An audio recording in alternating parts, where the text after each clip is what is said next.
Hi guys, and welcome to Preliminary Chemistry and the Metals video series. This particular video is going to look at the extraction of metals from their ores. So the first thing we need to do is to just review what we already know about metals. There's been different ages of metals, and those different ages have been based on the reactivity of the different metals. So gold was the first one. It's very low activity, so it's found generally in an uncombined form. But those metals that are more reactive are more likely to be found as compounds or held together with a lot of other elements inside of an ore. So what's an ore? Well, an ore is just a mineral which we can mine at a profit. So usually ores are just rocks or minerals that have something of value within them. And if we can extract whatever it is in a cheap enough manner to then sell it at a profit, then we have an ore.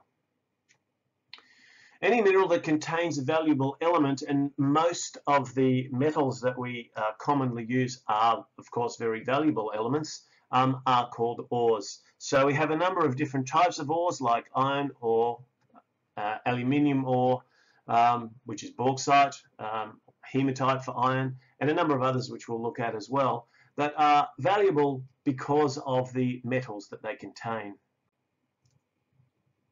So let's just quickly review a couple of the more common ores. Bauxite is an ore containing aluminium, and aluminium is a very reactive metal.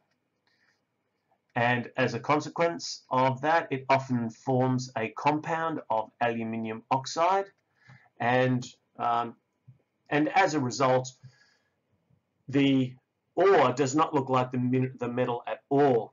And this is one of the common things about ores, is that they bear no physical resemblance to the actual metals that they contain. It's obviously also one of the reasons why a lot of them weren't recognized for their value for a long time.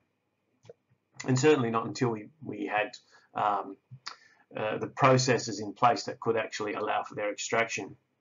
Lead is less reactive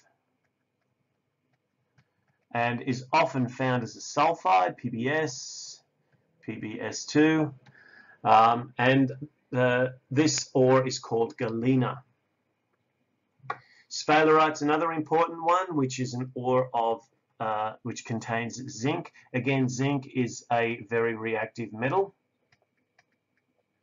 So often the metals that are very reactive are the ones that require more energy in order for the metal to be refined or purified. Less active metals are the ones that tend to require something more like smelting, a lower energy extraction process, and these would be more something like electrolysis, which requires a much higher energy input. And one final one that's worth mentioning is pyrite, iron pyrites, which are often referred to as fool's gold because it has a similar appearance to gold, but obviously isn't worth as much. And chalcopyrite is the type of pyrites that we find copper in. So each of these are important types of ores. Now, the metals that we get from these ores are based around their reactivity. So the first type of metals are the unreactive ones. So these ones that are just basically lying there in the ground, and gold and silver are the two obvious ones. Now clearly there's not a lot of gold and silver lying around on the ground, because otherwise it would be worth nothing. We'd be picking it up, putting it in our pockets all the time. In fact, you wouldn't even bother because it'd be so common, but it isn't. And as a consequence of that, it's very valuable. And of course, gold and silver are also very attractive metals.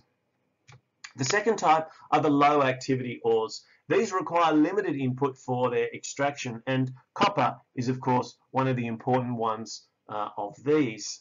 And then the third type that we look at are the high activity ores. These are the ones that require the greatest energy input for their extraction, and this includes things like aluminium, also zinc, and so on. So there is a direct relationship between the reactivity of the metal and its likelihood of being found either uncombined or as an ore, and then the amount of energy that we require to turn it back into the base metal. Thanks for watching.